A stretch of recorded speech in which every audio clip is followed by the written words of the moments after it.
Bonjour à tous et bienvenue à nouveau. Nous sommes rejoints aujourd'hui par le professeur John Mearsheimer. Merci encore d'être revenu dans l'émission. Heureux d'être ici, Glenn, comme toujours. Vous avez donc écrit le livre La Grande Illusion, Rêves libéraux et réalité internationale, qui est un ouvrage fascinant car il remet en question l'ensemble de l'ordre mondial d'après la guerre froide. Je me demandais si vous pouviez expliquer en quoi consistent les illusions libérales et s'il y a eu un moment précis où vous avez eu le sentiment que la vision libérale du monde était allée trop loin dans l'organisation de la politique étrangère américaine.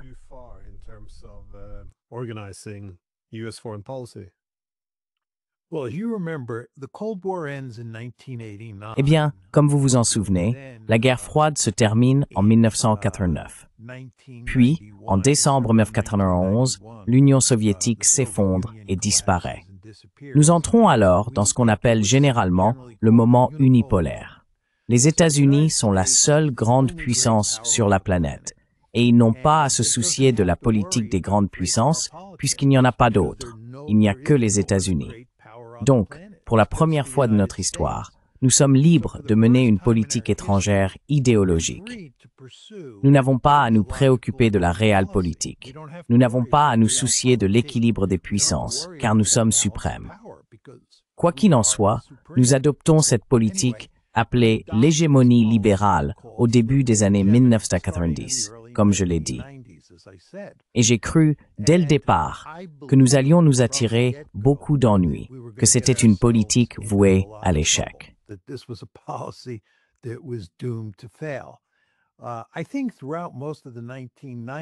Je pense que pendant la majeure partie des années 1990, les preuves allaient dans l'autre sens. Cela donnait l'impression que j'avais tort. Nous avons mené la politique étrangère de manière assez subtile et sophistiquée, même si je pense que nous poursuivions une politique stupide. Mais au début des années 2000, les choses ont commencé à se détériorer. Et j'irais même jusqu'à dire que entre 2000 et 2018, date de publication du livre, l'hégémonie libérale s'est effondrée et les États-Unis se sont retrouvés dans une catastrophe après l'autre. Donc, d'une manière très importante, Glenn, ce que j'essayais de faire, c'était d'examiner cette politique étrangère libérale que j'appelle l'hégémonie libérale, qui a commencé au début des années 1990, puis d'expliquer aux lecteurs quels étaient les principaux cas et pourquoi je pensais que cette politique était vouée à l'échec dès le départ.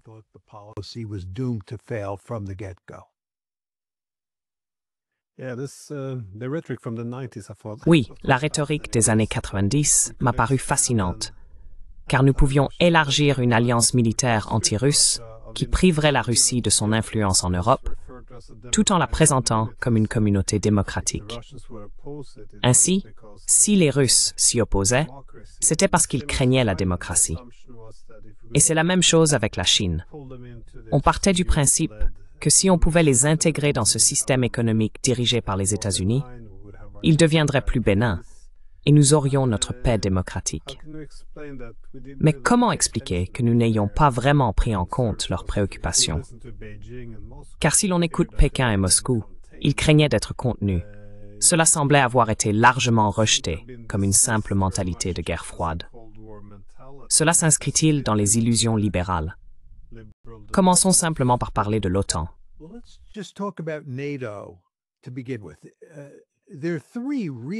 Il y a trois grands dossiers dont nous voulons parler ici. Le premier concerne la doctrine Bush et ce que nous avons fait au Moyen-Orient. Tout cela tourne bien sûr autour du 11 septembre et de l'invasion de l'Irak. Le Moyen-Orient est donc un cas dont nous devrions discuter. Le deuxième dossier concerne la Chine et la politique d'engagement que vous avez brièvement décrite. Et puis, le troisième grand dossier, bien sûr, c'est l'élargissement de l'OTAN. Concentrons-nous donc sur ce point pour commencer. Il est très important de comprendre que dans les années 1990, lorsque l'élargissement de l'OTAN a commencé, rappelez-vous, Bill Clinton a pris la décision d'élargir l'OTAN en 1995 et la première vague d'élargissement qui a intégré la Pologne, la Hongrie et la République tchèque a eu lieu en 1999. Mais lorsque cela a commencé dans les années 1990, et même pendant une grande partie du début des années 2000, ce n'était pas destiné à contenir la Russie. Il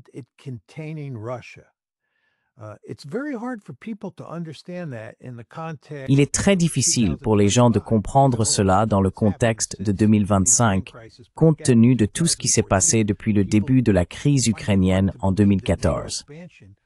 Les gens ont du mal à croire que l'élargissement de l'OTAN n'a pas été conçu pour contenir cette Russie maléfique. Mais ce n'était pas le cas. Il faut se rappeler que dans les années 1990, la Russie était un véritable panier percé. Elle était dans une situation économique désastreuse, et en aucun cas, la Russie ne représentait une menace offensive contre l'Ukraine ou l'Europe de l'Est.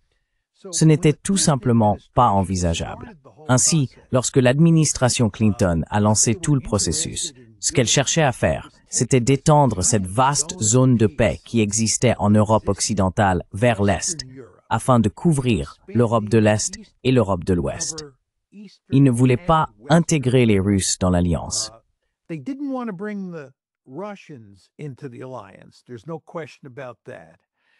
n'y a aucun doute là-dessus. Mais ils n'étaient pas intéressés par le fait de contenir les Russes. Ils comprenaient parfaitement que les Russes étaient mécontents de l'élargissement de l'OTAN. Clinton a tout fait pour apaiser les inquiétudes de Boris Eltsine. Clinton pensait que nous pouvions élargir l'OTAN tout en maintenant de bonnes relations avec les Russes. Il est très important de comprendre cela. Ce n'était pas une démarche anti-russe. Encore une fois, l'administration Clinton ne voulait pas intégrer la Russie dans l'Alliance. Et c'est parce que la Russie aurait été un acteur puissant au sein de l'Alliance. Les États-Unis voulaient diriger l'OTAN et voulaient donc tenir les Russes à l'écart. Mais nous ne cherchions pas à contenir les Russes.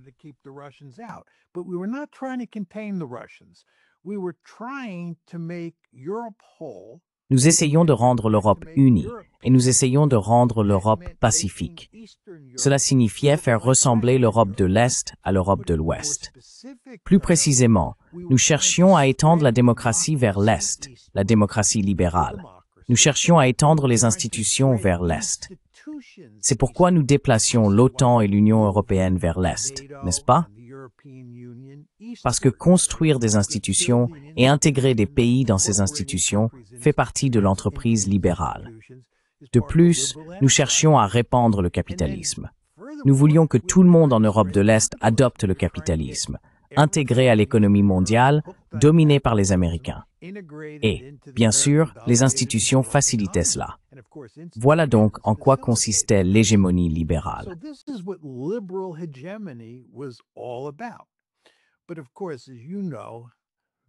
Mais bien sûr, comme tu le sais très bien, Glenn, les Russes ont été profondément contrariés par l'expansion de l'OTAN dès le début. Clinton a essayé d'apaiser les inquiétudes de Boris Eltsine, mais cela n'a pas très bien fonctionné. Et cela n'a pas mieux marché avec d'autres dirigeants russes non plus. Ils ont protesté, mais il n'y avait rien qu'ils puissent faire pour l'arrêter, car la Russie était trop faible. Donc, en 1999, on assiste à la première vague d'expansion, comme je l'ai dit, et les Russes se sont plaints amèrement, mais n'ont rien pu faire. Ensuite, il y a la deuxième grande vague en 2004. Et là encore, les Russes protestent vivement. Et tu sais, Poutine est maintenant au pouvoir en Russie.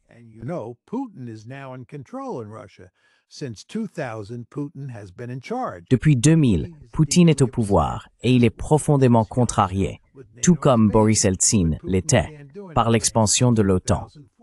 Mais Poutine ne peut rien faire en 2004, donc il y a une autre grande expansion cette année-là. Ensuite, en avril 2008, nous allons à l'OTAN pour discuter de l'intégration de l'Ukraine et de la Géorgie dans l'Alliance. Et c'est ce qui conduit à la situation catastrophique dans laquelle nous nous trouvons aujourd'hui, n'est-ce pas? Parce qu'en 2008, les Russes en sont arrivés à un point où ils pensent pouvoir tenir tête aux Américains. Après le sommet de l'OTAN à Bucarest en avril 2008, où nous annonçons que l'Ukraine sera intégrée à l'OTAN, Poutine déclare « Cela n'arrivera pas. C'est une menace existentielle pour la Russie ». This is an existential threat to Russia. We will not allow it to happen. Nous ne le permettrons pas. C'est donc la première fois que l'OTAN fait face à une véritable résistance. La question que nous devons nous poser est donc, que fait l'OTAN face à l'opposition russe? Et la réponse, c'est que nous redoublons d'efforts. Nous pensons essentiellement que nous pouvons imposer l'élargissement de l'OTAN à la Russie et qu'elle ne peut rien y faire parce qu'elle est trop faible.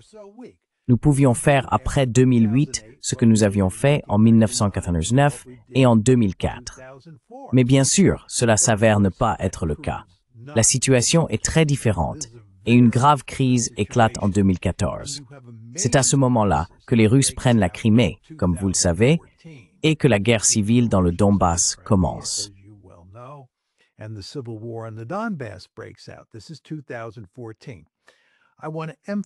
Nous sommes en 2014. Je tiens à souligner, entre 2008 et 2014, même si nous avons redoublé d'efforts et élargi l'OTAN pour inclure l'Ukraine, nous ne le faisions pas dans l'optique de contenir la Russie. Cela ne faisait pas partie du programme. Il y avait peut-être quelques personnes dans les coulisses de l'establishment qui raisonnaient ainsi. Mais ce n'est pas de cette manière que les décideurs en parlaient, du moins d'après les preuves dont nous disposons. Après 2014, après le 22 février 2014, lorsque la grande crise éclate en Ukraine, nous faisons un virage à 180 degrés. Et tout à coup, nous présentons les Russes, et Poutine en particulier, comme une menace vraiment sérieuse pour l'Europe qu'il faut contenir.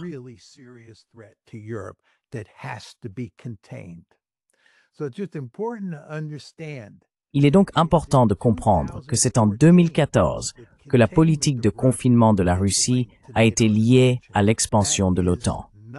Ce n'était pas le cas avant 2014. Je voudrais ajouter un point à ce sujet. De nombreux documents de planification des années 1990 sont désormais accessibles au public. Et il ressort très clairement de ces documents que les Américains, l'establishment politique, comprenaient que l'intégration de l'Ukraine à l'OTAN constituait un cas très particulier. On s'exposait vraiment à des problèmes en intégrant l'Ukraine à l'OTAN. Les décideurs américains savaient que l'Ukraine représentait probablement une étape trop ambitieuse.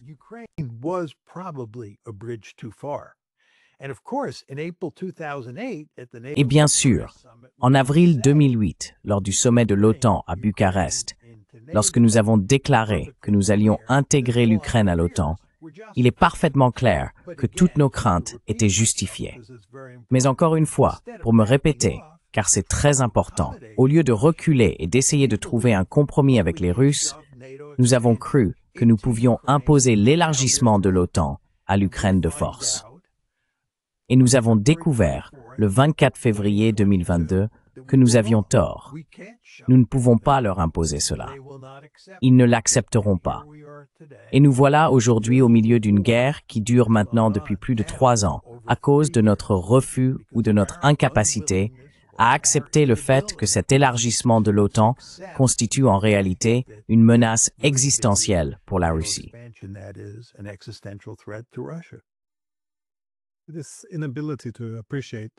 Cette incapacité à comprendre que les Russes considèrent cela comme une menace existentielle semble être en partie au cœur de ce conflit. Car lorsque vous écoutez certains responsables politiques, des figures médiatiques, ou même lorsque vous discutez avec eux, vous avez l'impression qu'ils croient sincèrement, pour beaucoup d'entre eux, que la Russie ne devrait absolument pas s'inquiéter de l'expansion de l'OTAN à ses frontières, des systèmes d'armes, etc. Mais encore une fois, c'est pour cela que vos articles et vos livres se sont démarqués, notamment en 2014. Vous aviez publié cet article dans Foreign Affairs, intitulé « Pourquoi la crise ukrainienne est la faute de l'Occident ». Encore une fois, c'est un peu comme agiter un chiffon rouge devant une grande partie de l'establishment politique.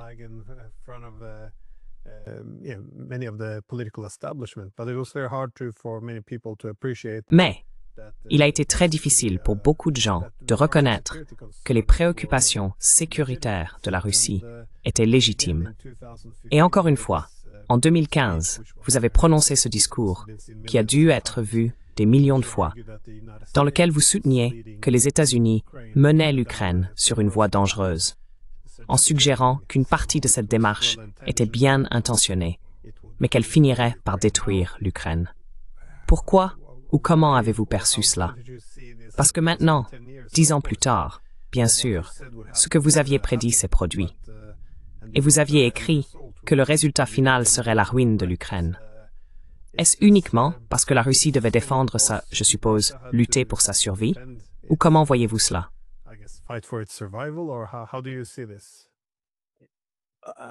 Great question. And I think the way Excellente question. Et je pense que la meilleure façon de conceptualiser cela est de mettre en avant la distinction entre le libéralisme et le réalisme. Comme je te l'ai déjà dit, Glenn, lorsque la guerre froide s'est terminée et que nous, les États-Unis, sommes devenus l'unique pôle, nous étions la seule grande puissance sur la planète. Nous n'avions donc plus à nous soucier de la logique réaliste.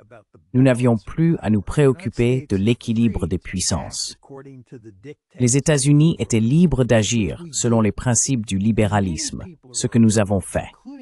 Et beaucoup de gens, y compris le président Clinton, soutenaient que le réalisme n'était plus pertinent pour comprendre la politique internationale.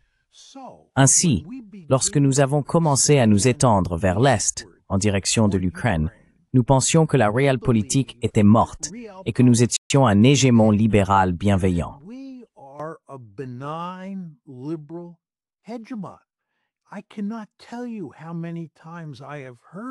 Je ne peux pas vous dire combien de fois j'ai entendu des personnalités importantes du milieu de la politique étrangère affirmer que la Russie n'avait rien à craindre de l'élargissement de l'OTAN parce que nous étions un hégémon libéral et bienveillant. Mike McFaul m'a dit qu'il avait répété cela à Poutine à plusieurs reprises. Et je crois que Mike McFaul le pensait vraiment. Le problème, c'est que du point de vue russe, le monde était perçu à travers des lunettes réalistes. Du point de vue russe, les États-Unis étaient un colosse. Ils dirigeaient une alliance qui avait été un ennemi mortel pendant la guerre froide, et les États-Unis faisaient avancer cette alliance jusqu'aux portes de la Russie.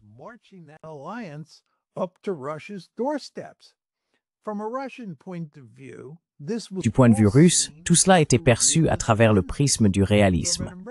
Du point de vue américain, le réalisme était mort, et on voyait les choses sous un angle libéral. Il y avait donc un véritable affrontement de, appelons-les idéologies, faute de meilleurs termes. Il y avait un véritable affrontement d'idéologie ou de vision du monde qui ne pouvait que mener à de graves problèmes, car les Américains étaient tout simplement incapables de se mettre à la place des Russes. J'ai toujours trouvé cela étonnant. Je disais souvent, ne pouvez-vous pas comprendre pourquoi, du point de vue russe, l'expansion de l'OTAN en Ukraine paraît menaçante? Le réalisme de base vous l'explique très bien. C'est d'ailleurs pour cette raison que George Kennan s'est opposé à l'expansion de l'OTAN dans les années 1990.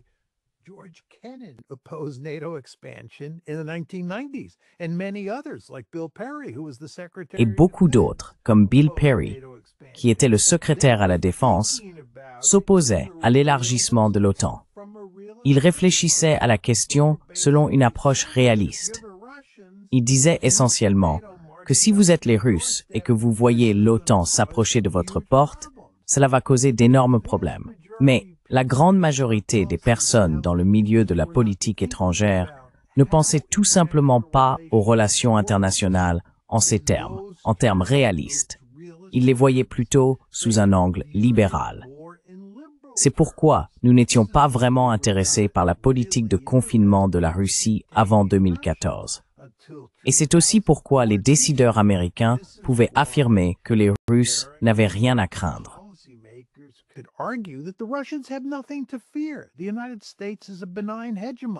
Les États-Unis sont un hégémon bienveillant. Pour un réaliste comme moi, c'est insensé que des gens parlent ainsi.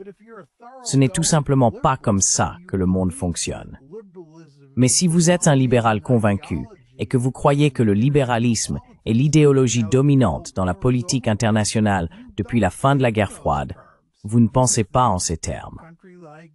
Vous considérez qu'un pays comme les États-Unis et l'OTAN sont des acteurs bienveillants sur la scène mondiale.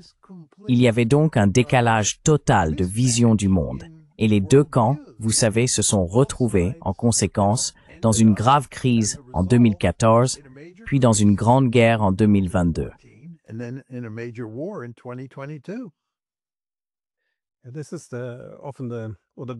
C'est souvent le côté sombre des théories libérales. Si l'on part du principe que ce sont les caractéristiques internes des États qui dictent leur comportement, on en viendrait à penser que certains acteurs sont intrinsèquement bons et d'autres intrinsèquement agressifs. Car lorsque l'on pose, comme vous l'avez fait dans vos articles, la question, eh bien, mettons-nous à la place des Russes. Si les Russes ou les Chinois installaient des bases militaires et plaçaient leurs missiles au Mexique, les États-Unis ne réagiraient-ils pas de la même manière? La réponse que l'on obtient généralement est « Eh bien, on ne peut pas nous comparer parce qu'encore une fois, comme vous le suggérez, nous sommes bienveillants. »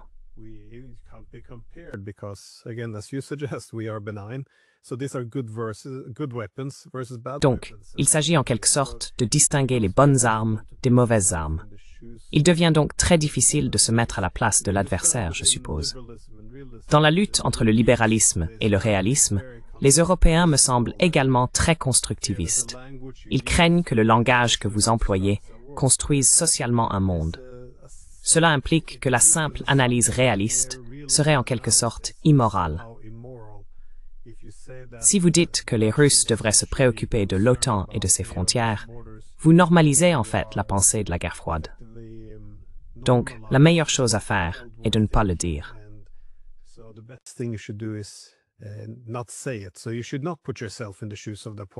Vous ne devriez donc pas vous mettre à la place de l'adversaire, car vous risqueriez de légitimer cette idée de realpolitik comme si c'était quelque chose que nous n'avions pas encore dépassé. Mais cela m'amène à un autre argument que l'on entend souvent à propos de l'Ukraine, à savoir que l'Ukraine a le droit de rejoindre toute alliance militaire qu'elle souhaite et devrait être libre de choisir ses propres arrangements de sécurité. Ce qui paraît extrêmement moral, car cela suggère la souveraineté. Si vous ne l'acceptez pas, cela sous-entend que la Russie devrait avoir son mot à dire sur l'Ukraine. Cependant, si l'on traduit cela en politique réelle, cela a conduit à la destruction de l'Ukraine. Alors, comment redéfiniriez-vous, je suppose, la moralité d'un point de vue réaliste?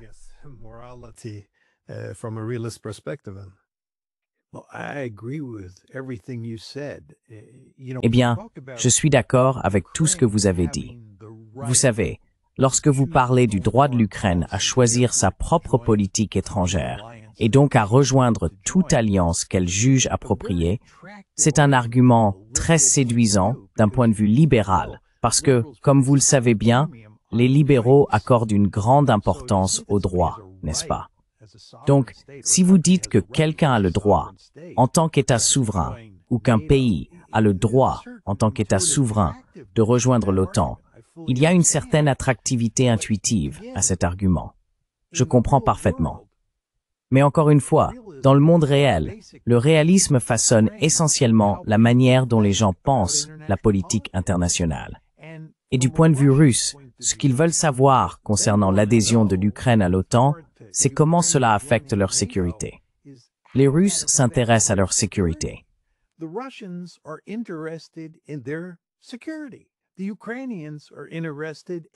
Les Ukrainiens sont préoccupés par leur sécurité. Les Américains sont préoccupés par leur sécurité. C'est simplement ainsi que fonctionne le monde. Cela a parfaitement du sens. Chaque État devrait vouloir maximiser sa sécurité. Eh bien, du point de vue russe, ils peuvent penser que l'Ukraine a certains droits. Mais du point de vue russe, ce qui compte le plus, c'est leur sécurité. Et le fait que l'Ukraine exerce son soi-disant droit de rejoindre l'OTAN menace leur sécurité. D'ailleurs, ils estiment que cela menace leur sécurité de manière existentielle. Nous ne pouvons pas sous-estimer cela. Beaucoup de gens en Occident diront « Oh, l'adhésion de l'Ukraine à l'OTAN n'est pas une menace existentielle pour la Russie. » Eh bien, ils ne le pensent peut-être pas, mais les Russes, eux, le pensent.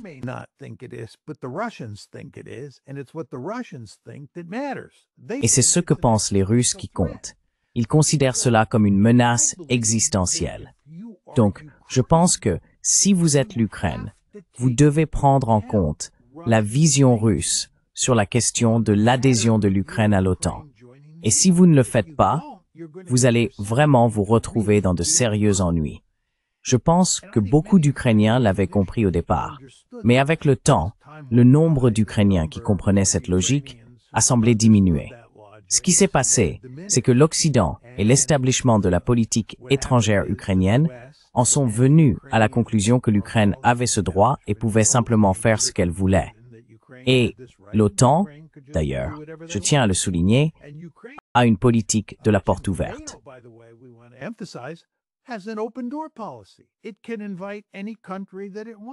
Elle peut inviter n'importe quel pays qu'elle souhaite dans l'Alliance. Et les Russes n'ont pas de droit de veto là-dessus. C'était leur raisonnement. Eh bien, les Russes ont tout simplement refusé d'accepter cette logique. Et le résultat final, c'est que l'Ukraine est en train d'être détruite. C'est une tragédie. Il est difficile de croire à quel point c'est terrible pour l'Ukraine. Et tout cela découle du fait que nous, en Occident, pensions que l'Ukraine avait le droit de rejoindre l'OTAN et que l'OTAN avait le droit d'inviter l'Ukraine dans l'Alliance. Et si les Russes n'étaient pas d'accord, tant pis pour eux. Ils devaient l'accepter. Et nous avons agi selon cette logique de base. Et le résultat final, c'est que nous avons joué un rôle central, peut-être le rôle central, dans la destruction de l'Ukraine.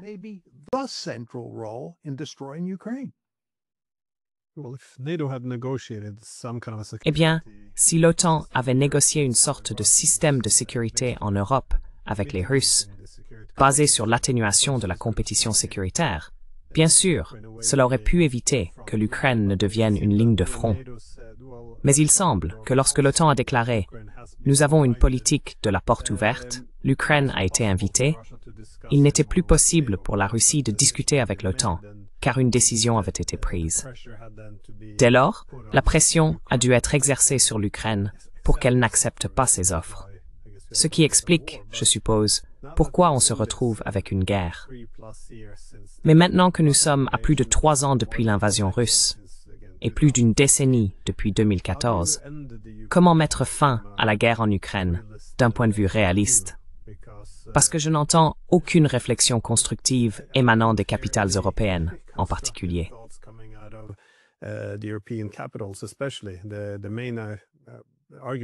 L'argument principal reste que, eh bien, l'Ukraine a aujourd'hui beaucoup à craindre de la Russie, ce avec quoi je ne suis pas en désaccord. C'est indéniable. Donc l'OTAN doit toujours rester une option, et la Russie devra simplement l'accepter. Vous savez, il ne faut pas plier devant les Russes, et il faut continuer à affirmer que c'est la chose morale à faire. Donc j'imagine que du point de vue réaliste, comment mettons fin à la guerre en Ukraine?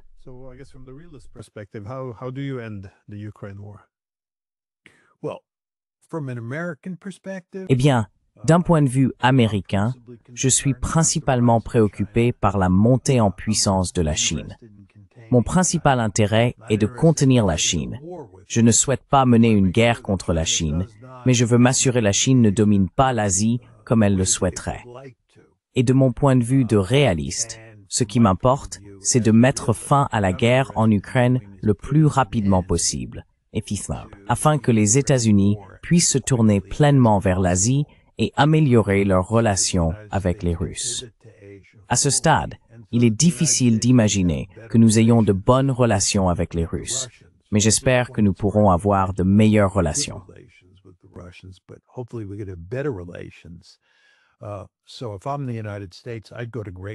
Donc, si j'étais aux États-Unis, je ferais tout mon possible pour mettre fin à la guerre par un règlement négocié. Et cela signifie accepter les principales exigences russes. À mon avis, il y en a 3. La première est que l'Ukraine doit être neutre. Cela signifie qu'elle ne peut pas faire partie de l'OTAN et qu'il ne peut pas y avoir de garantie de sécurité occidentale, surtout américaine. L'Ukraine doit être véritablement neutre. Deuxièmement, l'Ukraine doit se désarmer dans une certaine mesure, au moins jusqu'au point où elle ne dispose pas de capacités offensives significatives pouvant menacer la Russie. Et troisièmement, l'Ukraine doit accepter le fait qu'elle a perdu la Crimée, ainsi que les 4 oblasts dans l'est du pays que les Russes ont déjà annexés.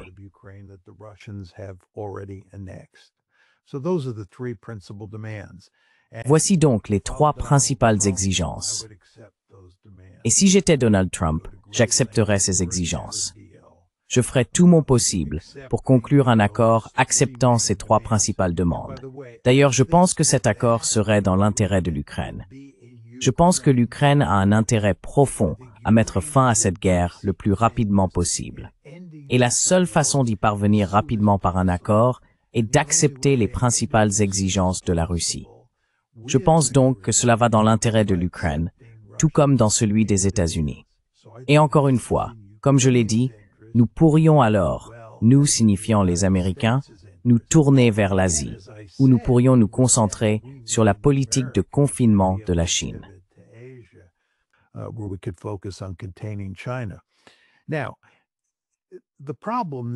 Le problème auquel nous sommes confrontés ici est tout d'abord que les Ukrainiens n'accepteront pas cet accord.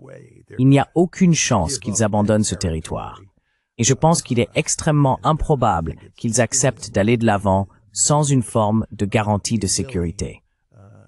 Quant au désarmement, je ne les vois pas non plus le faire. J'ai donc du mal à imaginer que les Ukrainiens acceptent ces exigences, celles de Poutine. De plus, j'ai du mal à imaginer que les Européens acceptent ces exigences, car je pense que les Européens ont un intérêt à ce que la guerre se poursuive. Et la raison en est qu'ils veulent garder les Américains en Europe.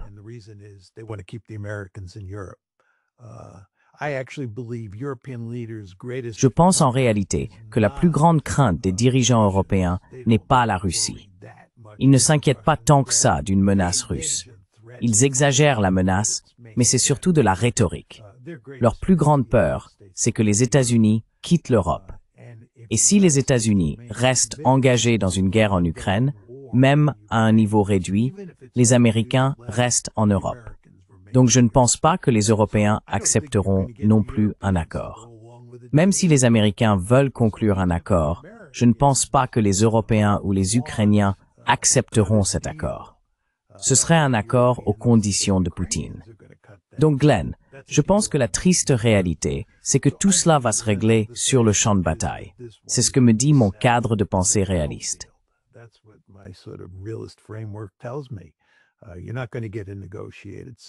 Vous n'allez pas obtenir un règlement négocié. Et alors, la seule question intéressante est de savoir si les États-Unis vont en grande partie se retirer d'Europe. Vont-ils retirer leurs troupes? Et c'est une possibilité sérieuse en raison de la nécessité de se réorienter vers l'Asie. Et il ne faut pas perdre de vue le fait qu'il y a aussi tout le chaos du Moyen-Orient, n'est-ce pas? Parce que les États-Unis sont liés à Israël. Nous fournissons beaucoup d'armes à Israël qui pourraient être utilisées par les Ukrainiens. Et plus important encore, qui pourraient être utilisées en Asie de l'Est pour faire face aux Chinois. Et nous avons toutes sortes d'actifs militaires déployés au Moyen-Orient, et ainsi de suite.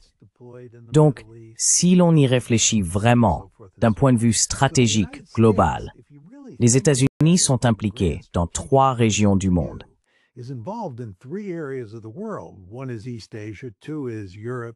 Premièrement, il y a l'Asie de l'Est, deuxièmement, l'Europe, l'Ukraine, et troisièmement, le Moyen-Orient. Il est dans notre intérêt de réduire considérablement notre présence au Moyen-Orient et en Europe et de nous concentrer sur l'Asie de l'Est. Mais nous sommes incapables de le faire. La situation dans laquelle nous nous trouvons est vraiment assez remarquable. Nous sommes profondément impliqués au Moyen-Orient. Rien n'indique que cela va changer. Et nous sommes également très engagés en Ukraine. Et si l'on regarde ce que fait Trump, malgré tout son discours sur la fin de la guerre en Ukraine, l'amélioration des relations avec les Russes et la réduction de notre présence en Europe, il n'a pas fait grand-chose sur ces 3 fronts. Donc en somme, nous en sommes à peu près au même point qu'à son entrée à la Maison-Blanche le 20 janvier de cette année.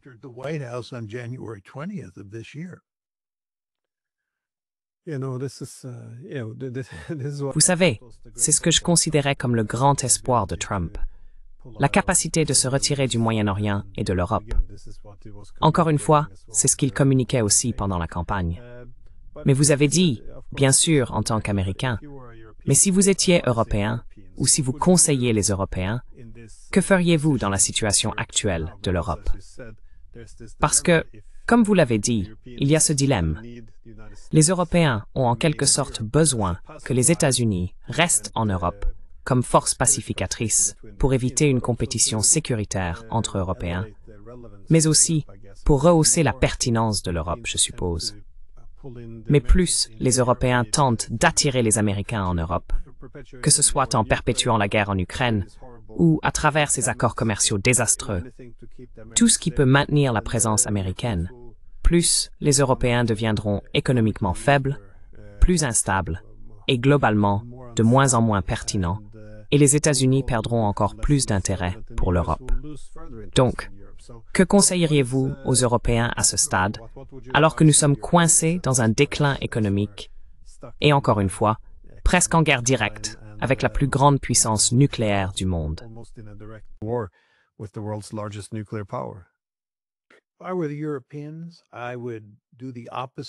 Si j'étais Européen, je ferais exactement le contraire de ce que je pense qu'ils font actuellement. Je ferais tout mon possible pour mettre fin à la guerre en Ukraine, obtenir le meilleur accord possible pour l'Ukraine et en même temps améliorer les relations avec la Russie, en partant du principe que de bonnes relations avec la Russie et la Chine sont essentielles à la croissance économique européenne. Bien sûr, je ferai tout pour ne pas contrarier les Américains et pour maintenir leur présence en Europe. Mais si j'étais Européen, j'accepterais l'idée qu'il est probable que les Américains quitteront en grande partie l'Europe. On peut soutenir que Trump est un peu une anomalie et qu'une fois qu'il sera parti, on pourra revenir à la normale. Je n'accorderai pas trop d'importance à cet argument, mais c'est tout de même une idée à laquelle je prêterai attention. But it would be an argument I'd pay some attention to, and I'd go to some lengths Et je ferai des efforts, ou même de gros efforts, pour entretenir de bonnes relations avec les Américains, au cas où la situation s'améliorerait après le départ de Trump. Mais si j'étais Européen, je ne miserais pas beaucoup sur le soutien américain à l'avenir. Les États-Unis sont fondamentalement un éléphant incontrôlable. Je pense que la plupart des dirigeants européens le comprennent. Ils ne le diront pas publiquement, mais cela ressort parfois en privé. Mais les États-Unis sont-ils encore un allié digne de confiance? Si vous êtes Européen, voulez-vous vraiment tout miser sur ce partenariat? Je ne le pense pas. Les États-Unis donnent l'impression d'être un État irresponsable. Donald Trump ne ressemble pas à un dirigeant sur lequel j'aurais envie de compter. Donc, si j'étais Européen, je songerais à améliorer les relations avec les Russes, à mettre fin à la guerre en Ukraine et à reconstruire les économies.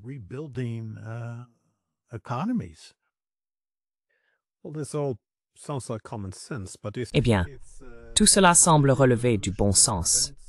Mais pensez-vous que c'est l'illusion libérale qui nous empêche de poursuivre ce qui est essentiellement du bon sens?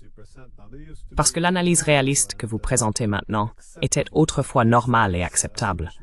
Mais de nos jours, comme je l'ai mentionné précédemment, elle est perçue comme profondément immorale, et même comme une trahison de nos valeurs libérales. Cela conduirait à l'éclatement de l'Occident politique, qui est le fondement de l'hégémonie libérale, et cela signifierait se rapprocher de la Russie, qui est une puissance autoritaire. Est-ce cela qui nous en empêche, ces illusions libérales sur la façon dont le monde fonctionne?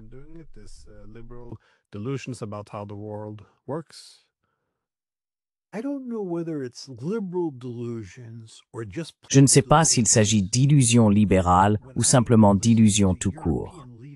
Quand j'écoute les dirigeants européens parler de la guerre en Ukraine, je pense qu'ils sont globalement dans l'illusion.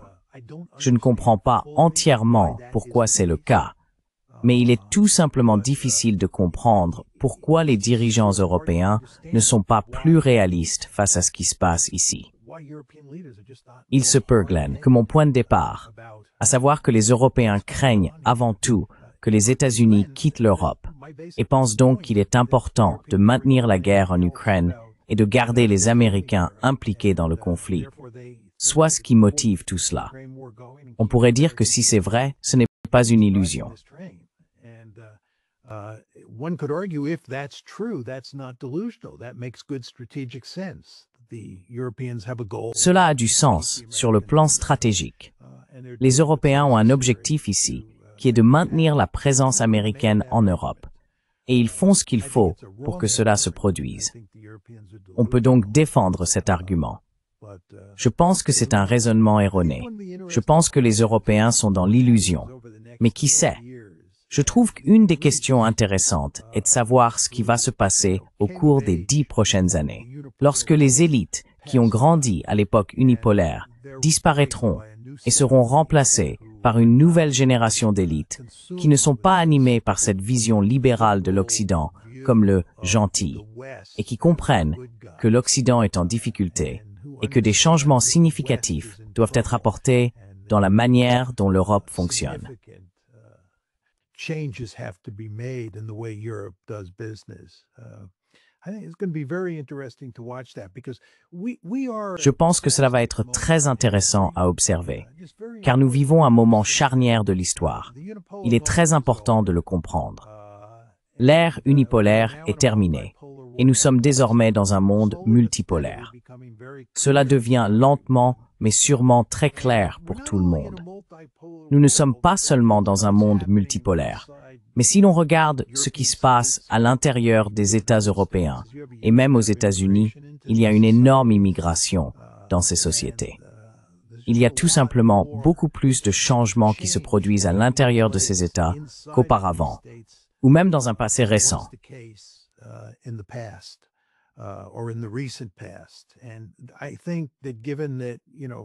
Et je pense que, étant donné que les Européens ne font pas beaucoup d'enfants et qu'ils vont probablement finir par importer beaucoup de personnes, ce qui se passera à l'intérieur des différents États européens sera une source de friction, une source de véritables problèmes. Ces États n'ont pas une longue tradition d'intégration des immigrés de manière harmonieuse. Même les États-Unis, qui ont une riche histoire d'accueil des immigrés, n'ont pas toujours connu un parcours sans heurts. Il suffit de regarder l'immigration aux États-Unis entre environ 1830, 1835 et 1924, lorsque nous avons fermé les portes. C'est à ce moment-là que tous les immigrés européens sont arrivés. Ce fut un processus assez chaotique. L'immigration est très difficile à gérer.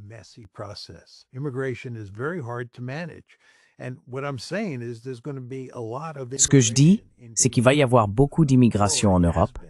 Il y en a déjà eu, mais il y en aura encore plus à l'avenir. La manière dont ça sera géré sera une question très délicate.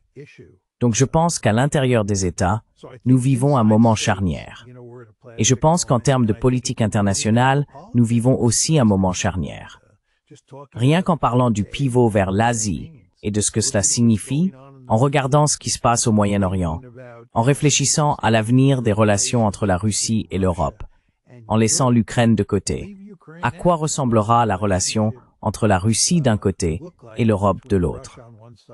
Cela ne me semble pas très prometteur pour l'avenir. Donc je pense qu'il y a beaucoup d'incertitudes.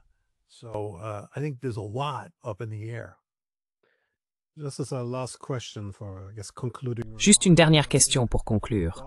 Pourquoi pensez-vous que l'hégémonie libérale était vouée à l'échec dès le départ? Il semble bien qu'elle ait échoué aujourd'hui, étant donné que l'OTAN contribue largement à la destruction de l'Ukraine. Nous sommes désormais très complices d'un génocide au Moyen-Orient. Il n'y a plus vraiment d'hégémonie. Cela ne paraît plus très libéral. C'est un peu comme le Saint-Empire romain germanique. Il a pris fin quand il n'était plus saint, ni romain, ni un empire. Mais pourquoi, selon vous, était-ce voué à l'échec dès le début?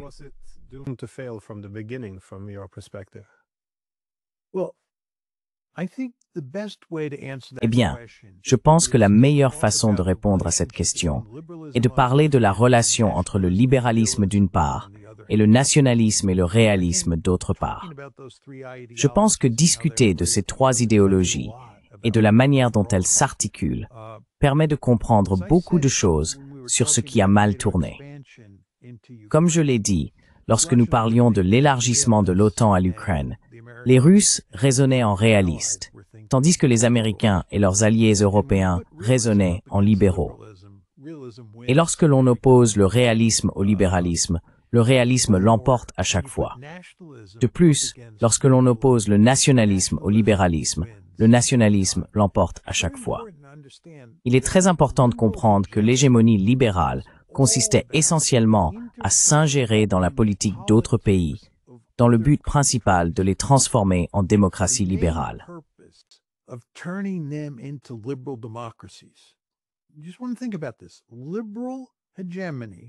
Vous devez simplement réfléchir à cela. L'hégémonie libérale consistait à répandre le libéralisme à travers la planète, à créer un monde peuplé uniquement de démocratie libérale. Vous vous souvenez, à la fin de la guerre froide, Francis Fukuyama écrit ce célèbre article intitulé « La fin de l'histoire ».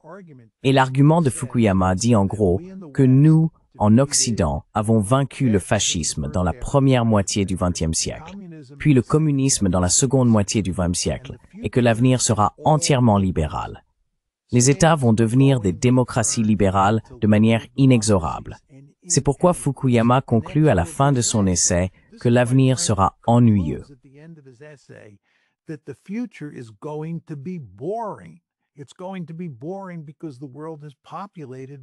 Ça va devenir ennuyeux parce que le monde est peuplé de démocratie libérale.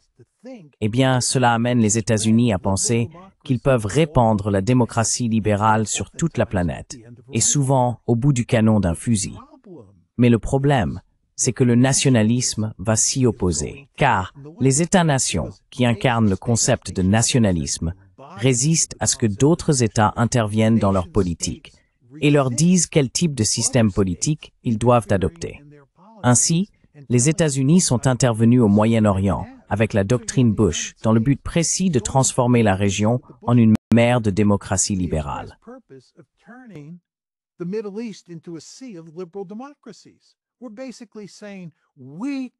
Nous disons essentiellement que nous pouvons intervenir au Moyen-Orient et nous immiscer dans la politique d'États souverains, et que nous pouvons les transformer en démocratie libérale parce que la démocratie libérale est le meilleur ordre politique possible pour tout le monde.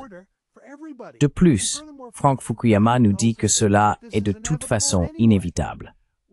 Eh bien, quand on pense ainsi, il ne faut pas longtemps avant de se heurter au nationalisme. Et le nationalisme, c'est lorsque des pays disent « nous sommes des États souverains et nous déciderons du type de système politique que nous voulons. Et nous ne voulons pas que vous envahissiez notre pays pour nous dire quoi faire. » Donc, d'une manière très importante, on voit que cette politique étrangère libérale s'est heurtée au réalisme. Et elle s'est heurtée au nationalisme, parce que cette politique étrangère libérale consiste à bousculer d'autres pays d'une manière qui pourrait violer leur sécurité. Et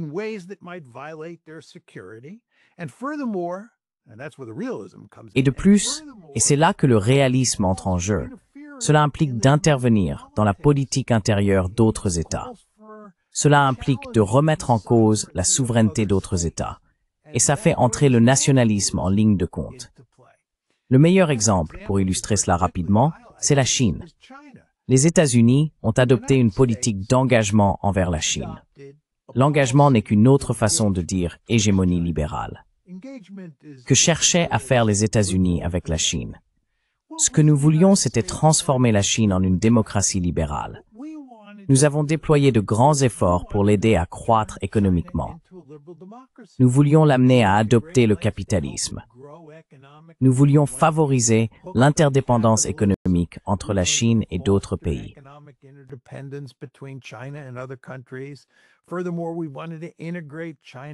De plus, nous voulions intégrer la Chine dans des institutions internationales comme l'Organisation mondiale du commerce. Et la croyance largement répandue, Glenn, était que la Chine finirait par devenir une démocratie libérale. Et une fois qu'elle serait devenue une démocratie libérale, nous vivrions tous heureux pour toujours. Mais il faut se mettre à la place des dirigeants chinois à Pékin. Tout d'abord, ils ne veulent pas que les États-Unis transforment la Chine en démocratie libérale. Les Chinois estiment qu'ils décideront eux-mêmes du type de système politique qu'ils adopteront, et ils ne veulent pas du système politique américain. Ils ne veulent pas de démocratie libérale. On observe donc une résistance de la Chine à cette hégémonie libérale qui s'appuie sur le nationalisme. Et en outre, il y a aussi la dimension réaliste à cela.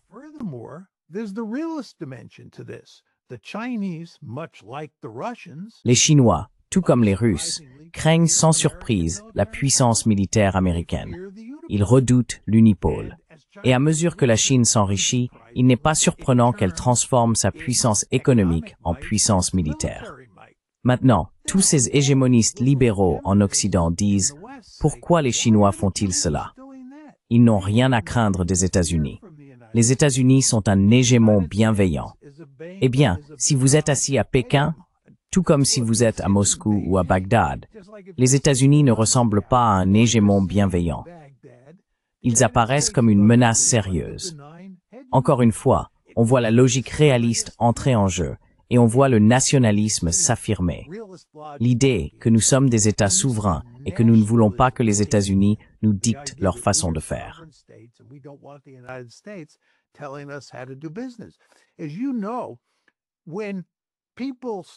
Comme vous le savez, lorsque les gens ont commencé à parler de l'implication des Russes dans une élection américaine, toute cette affaire de Russiagate, qui bien sûr n'était pas vraie, les Américains ont évoqué l'ingérence russe dans l'élection de 2016.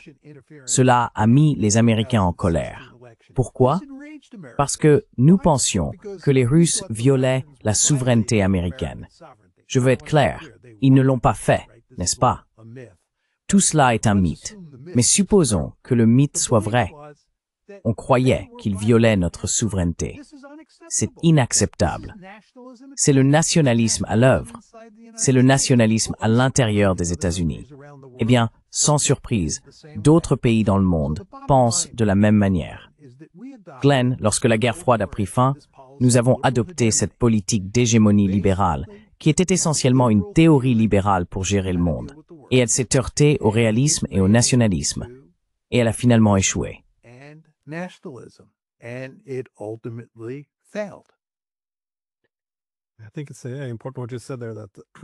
Je pense que ce que vous avez dit est important, car ce n'est pas comme si la démocratie libérale n'existait qu'en Occident et que le reste du monde était nationaliste. Cela existe aussi en Occident, c'est-à-dire que les États-Unis ont également leur propre nationalisme. Je pense qu'ignorer cela fait partie des raisons pour lesquelles nous assistons aujourd'hui à cette révolte populiste. Mais encore une fois, cette illusion libérale, je pense que c'est pour cela qu'en ce moment, Pékin observe l'OTAN en guerre contre la Russie, il regarde l'attaque contre l'Iran, et pourtant, on continue d'affirmer qu'il ne devrait rien craindre dans ce monde, que tout est bénin. Pour eux, cela doit sembler complètement fou. Mais oui, je pense que c'est là que se trouve le cœur du problème.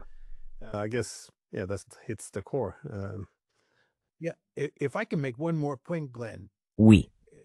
Si je peux ajouter un point, Glenn, juste à propos de votre remarque sur le fait que les Américains raisonnaient beaucoup comme des nationalistes. Ce qui est intéressant, c'est que pendant le moment unipolaire, alors que nous poursuivions cette politique étrangère libérale, il y avait toutes sortes de preuves que nous réfléchissions en réalité selon la logique du nationalisme, même si nous ne l'aurions jamais reconnu. Et le meilleur exemple de cela, c'est Madeleine Albright et sa fameuse ou tristement célèbre remarque selon laquelle les États-Unis sont la nation indispensable, que nous sommes au-dessus des autres et voyons plus loin. Si vous y réfléchissez, et souvenez-vous, Madeleine Albright est une libérale de premier ordre.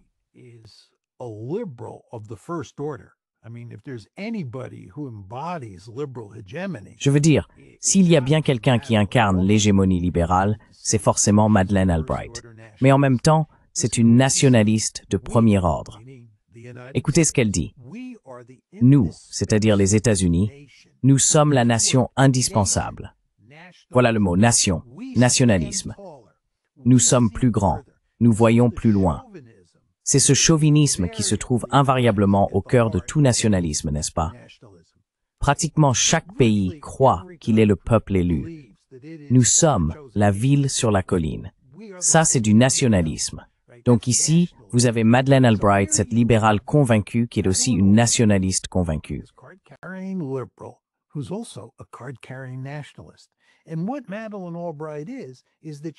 Ce que Madeleine Albright est, c'est une nationaliste libérale. C'est un terme que nous utilisions lorsque j'étais à l'université pour décrire Max Weber. Il était un nationaliste libéral, n'est-ce pas? Madeleine Albright est une nationaliste libérale, mais elle n'a pas compris la dimension nationaliste de son identité. Elle n'a pas compris qu'elle était nationaliste et que d'autres dans le monde pensent aussi en termes de nationalisme en plus du libéralisme. Cela signifie donc qu'il faut être extrêmement prudent lorsqu'on commence à parler d'intervenir dans la politique d'autres pays, car le nationalisme, encore une fois, est une force tellement puissante.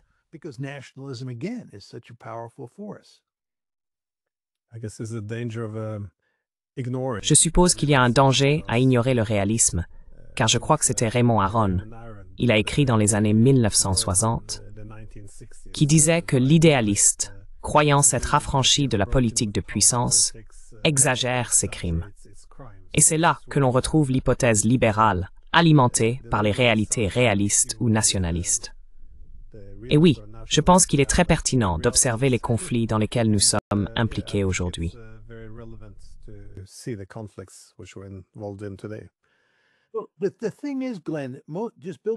Mais le fait est, Glenn, pour rebondir sur ton point, que la plupart des gens pensent que les réalistes sont des va-t-en-guerre, n'est-ce pas?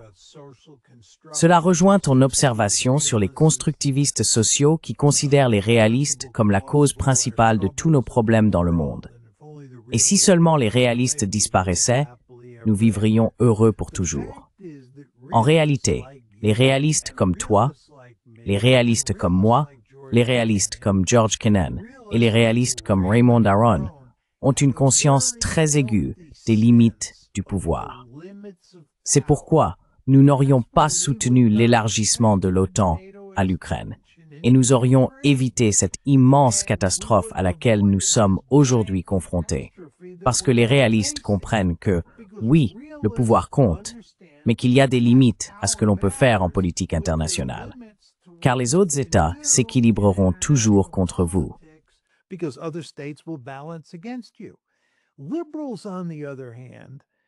Les libéraux, en revanche, ont tendance à aller dans l'autre sens.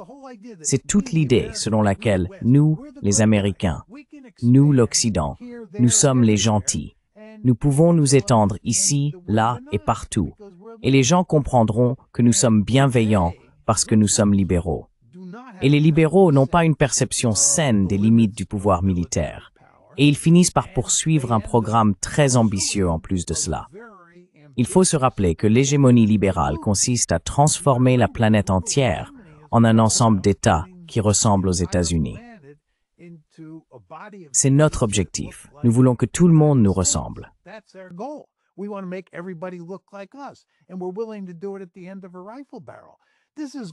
Et nous sommes prêts à le faire au bout d'un canon de fusil. Cela va aboutir à de nombreuses guerres sans fin. C'est très insensé. Et bien sûr, les réalistes s'y opposent. Donc, pour résumer, il y aurait moins de guerres si les réalistes étaient aux commandes que lorsque les libéraux sont au pouvoir. De plus, en ce qui concerne l'Ukraine, si les réalistes avaient été aux commandes, l'Ukraine serait aujourd'hui très probablement intacte, à l'intérieur de ses frontières d'avant 2014.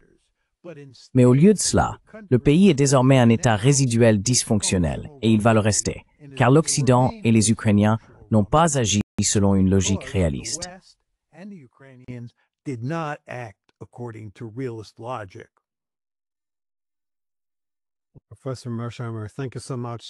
Professeur Mearsheimer, merci beaucoup. Je pense que ce sont des réflexions très importantes, car j'ai moi-même des débats avec des gens en ce moment, et je leur demande si nous pouvions revenir en 2014 et ne pas poursuivre ce changement de régime en Ukraine. Donc ils auraient gardé la population plus âgée, la Crimée, évité cette guerre. Aurions-nous dû le faire? C'est comme si on disait, eh bien, c'était la bonne chose à faire. Oui. Donc je pense que cela soulève la question. Peut-être que la situation aurait été bien plus pacifique si les réalistes avaient décidé de la politique à l'époque. Merci encore pour votre temps et de m'avoir permis de profiter de votre expertise. Avec plaisir, Glenn. J'ai vraiment apprécié.